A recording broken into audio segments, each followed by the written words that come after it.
So hello guys, my name is Madhav and you are watching Madhav study vlogs. तो guys, मैंने ना अभी तक एक बुक ऑर्डर की थी जो कि मुझे रिसीव हो चुकी है। हम लोग की सोशल साइंस की 360 बुक जो कि दिशा पब्लिकेशन द्वारा पब्लिश की गई है और हम लोग की फेवरेट कृति मैम द्वारा लिखी गई है। तो इसके अंदर आप लोग को पूरे अच्छे तरीके से एनसीईआरटी को सिंप्लीफाइड करके बताया गया है, जो कि अंदर आपको 21 के 21 एनसीईआरटी के सारे चैप्टर्स को बिल्कुल अच्छे से टेबल्स, चार्ट्स, मैप्स, इन्फोग्राफ्स, बहुत सारी चीज़ों के साथ एक्सप्लेन किया गया है। झूठ बोल रहा है। No I am telling you. और इसके अंदर तो क्वेश्चंस की बिल्कुल भरमार लगा दी गई, बल्कि very short long answer, PYQs, वो भी ये सब 3 बार। तो वो आपको बताऊंगा क्यों, कैसे। और बाकी इसके अंदर आपको 1-2 मॉक टेस्ट मिलते हैं और बाकी पीवाईक्यूज तो मिलते ही मिलते हैं। कॉम्पिटेंसी बेस्ड क्वेश्चंस और सैम्पल क्वेश्चन पेपर्स तो भी बिल्कुल अच्छे से ही मिल जाते हैं आपको, बिल्कुल लास्ट में मिल जाएंगे आपको। मैं दिखाता हूँ अभी आके। और इसके अंदर तो कलर्स का तो भाई साहब जो यूज़ करा गया है बिल्कुल अच्छी तरीके से, सिर्फ कलर्स का इतना ज़्यादा अच्छे तरीके से, वाइब्रेंट तरीके से यूज़ किया गया है कि पूछिए मत। तो इसके अंदर जो कलर्स है वो आपको अपीलिंग बहुत ज़्यादा लगेंगे, जो कि आपको पढ़ने में भी हेल्प करेंगे। बेसिकली जो एनसीईआरटी है सोशल साइंस की, उसमें इतने ज़्यादा कलर्स यूज़ करे गए हैं जो कि इसको बहुत अच्छा भी बना देता है। तो इसके अंदर आपको पहले के पहले सिलेबस सारा मिल जाएगा। फिर आपको मिलता है अपना का पूरा एक ट्रैकर। तो ये ट्रैकर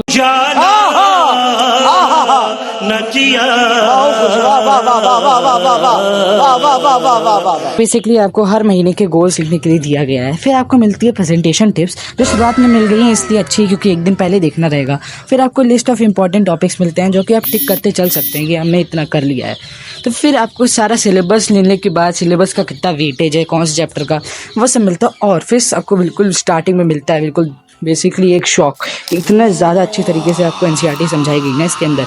तो आपको मैं दिखाता हूँ अपने नेशनलिज्म इन इंडिया के चैप्टर के साथ, जो कि मैं अभी बेसिकली कर ही रहा हूँ, रिसेंटली कर ही रहा हूँ। और इसके साथ आपको भाई साहब इतने ज़्यादा अच्छे तरीके से कलर्स का यूज़ करके बताया गया है कि इसके अंदर तो एनसीईआरटी में तो इतना लंबा दिया गया है, उसको इसमें शॉर्ट भी करा गया है। इसके लिए अंदर आपको निमोनिक्स दिए गए हैं, हैक्स दिए गए हैं, कितने अच्छे से इसको कवर करना है एनसीईआरटी। बाकी एनसीईआरटी में जितने सारे इंपॉर्टेंट टॉपिक्स हैं, इंपॉर्टेंट पॉइंट्स है, सब कुछ इस नोट्स के अंदर अवेलेबल है। मतलब कि जिसको अगर नोट्स नहीं बनाने हैं, जैसे कि मैं तो बना ही रहा हूँ, और बाकी अगर इसमें से भी देखना है तो रिवीजन के टाइप के लिए ये बिल्कुल बेस्ट है। और बाकी किसी को अगर नोट्स बनाने नहीं हैं तो इससे भी आप देख सकते हैं, बिल्कुल सारे के सारे नोट्स सबसे बेस्ट है इसके। यही नहीं, अभी और सुनिए। तो इसके अंदर आपको मैथ्स भी मिल जाएगा। फिर स्टार्टिंग होती है इसकी सारे क्वेश्चंस की। तो क्वेश्चंस इसके अंदर पहले आपको एनसीईआरटी कॉर्नर, तो एनसीईआरटी की सारी एक्सरसाइज जो डिस्कशन वाले क्वेश्चंस रहते हैं वो। फिर इसके अंदर स्टार्टिंग होती है सीबीएसई की पीवाईक्यूज क्वेश्चन की। तो पीवाईक्यूज क्वेश्चन इसके अंदर सबसे मेन होता है, क्योंकि हर एक चैप्टर के साथ प्रीवियस ईयर कितने सारे क्वेश्चन आए हैं वो तो लगाना इंपॉर्टेंट ही रहता है।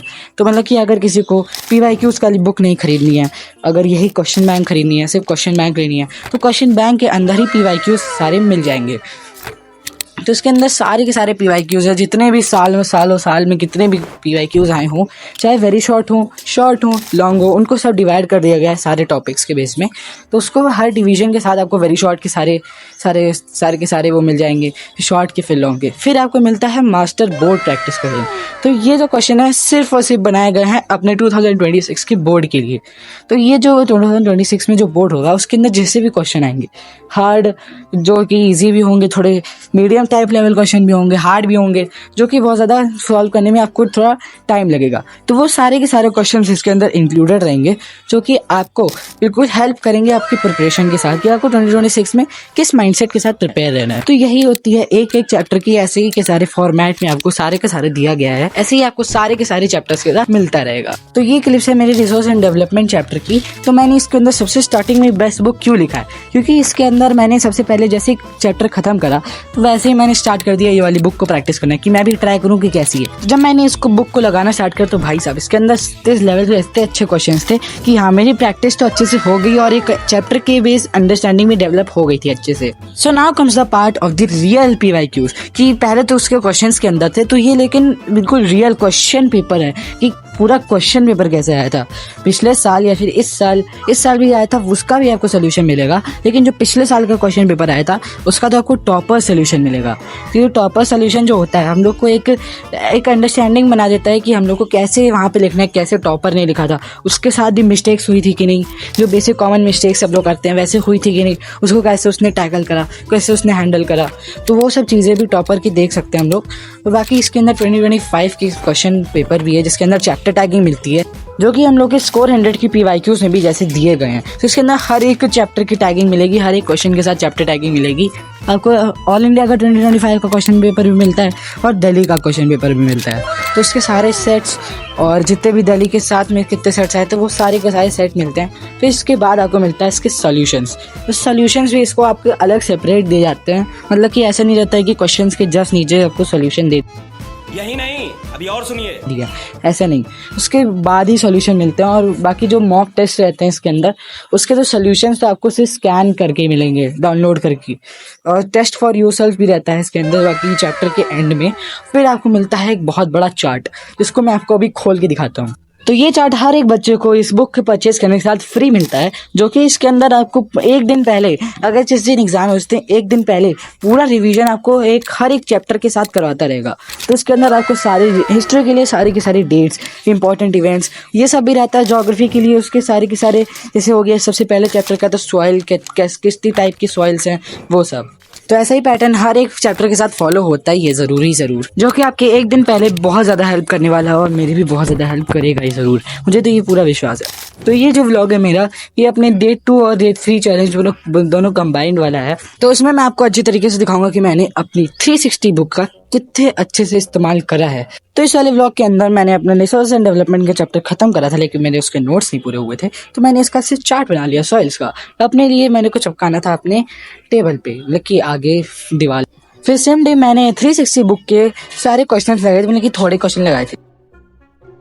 सो hey guys, welcome back to the day 3 of my study challenge. तो आज के दिन मैंने अपने सारे गोल्स को सेट करा है कि मुझे आज क्या क्या करना है, तो चलते उसको कंप्लीट करने। सो हे गाइस, जैसे मैंने बताया कि मैंने उस दिन अपना चार्ट बनाया था, तो मैंने उसको सबसे पहले अपनी टेबल साफ करी, फिर मैंने उसके 360 के सारे क्वेश्चन सॉल्व करने बैठ गया। तो आप जैसे देख पा रहे होंगे मैंने PYQ सॉल्व करे थे और NCERT कॉर्नर के भी क्वेश्चन सॉल्व करे थे। फिर मैंने इसको रख दिया क्योंकि मैंने इतने सारे क्वेश्चन सॉल्व कर लिए, भाई साहब दिमाग खराब हो गया था, इतने बढ़िया क्वेश्चन थे इसके अंदर, तो और टाइम भी लग रहा था। तो मैंने इसके अंदर अपना सबसे पहले से स्टार्ट कर दिया। उसको ख़त्म करने के बाद अपना चैप्टर 4, क्योंकि चैप्टर 4 मेरा पेंडिंग बचा है, अभी स्कूल में मेरे हो चुका है और मेरा खुद का नहीं हुआ है। तो मैंने अपने थोड़े क्वेश्चन प्रैक्टिस करने के बाद स्टार्ट कर दिया अपने बायोलॉजी के अधूरे चैप्टर के साथ, क्योंकि मेरा अभी तक बायोलॉजी का चैप्टर कंप्लीट हुआ नहीं है। जो transportation of blood in our body है और आर पंप हार्ट है, वो सारी चीज़ें मेरी छूटी हुई थी। तो मैंने उसका थोड़ी देर ही लेक्चर देखा, फिर से अधूरा छोड़ दिया उसको एज ऑलवेज। तो मैंने उसको स्टार्ट कर दिया। उसके बाद अपना हॉलीडे होमवर्क का काम, और ये जो मैंने काम कर रहे हैं यही इसी सब्जेक्ट का हॉलीडे होमवर्क मैंने कंप्लीट करा है। मतलब कि अभी तक जितने भी सारे सब्जेक्ट का हॉलीडे होमवर्क आए हैं वो मेरा बच्चे बहुत ज़्यादा ही बचा हुआ है। और तो और मेरी हॉलीडेज जितनी भी हैं वो 7 दिन में ख़त्म होने वाली है। मतलब कि मेरे को अभी सारे सब्जेक्ट का हॉलीडे होमवर्क करना है। मेरा से अभी तक हुआ है SST का हॉलीडे होमवर्क और इंग्लिश का हॉलीडे होमवर्क भी मेरा थोड़ा बहुत हो ही चुका है। बचता है तो सिर्फ सारे सब्जेक्ट का हॉलीडे होमवर्क, क्योंकि साइंस और मैथ्स का मैंने थोड़ा बहुत ही करा हुआ है। बाकी हिंदी और भी थोड़ी बहुत सब्जेक्ट जो भी IT सब्जेक्ट है वो उनका भी हॉलीडे होमवर्क बचा है। तो इसी के साथ मेरा ये व्लॉग भी ख़त्म होता है, क्योंकि मैंने डे 3 में से इतना ही पढ़ाई करी थी। प्लान तो बहुत सारी चीज़ें होती हैं लेकिन होता थोड़ा कम ही है। तो that's it for today. So guys, don't forget to purchase 360 book, क्योंकि भाई मैंने उसका पूरा रिव्यू दे चुका है और आपको कैसी लगी वो आप कमेंट्स में बता सकते हैं मुझे। तो मुझे तो ये बुक बिल्कुल 10 on 10 लगी और इसके लिए एक थम्स अप बनता ही है। So don't forget to subscribe, like, share and comment. So arigato.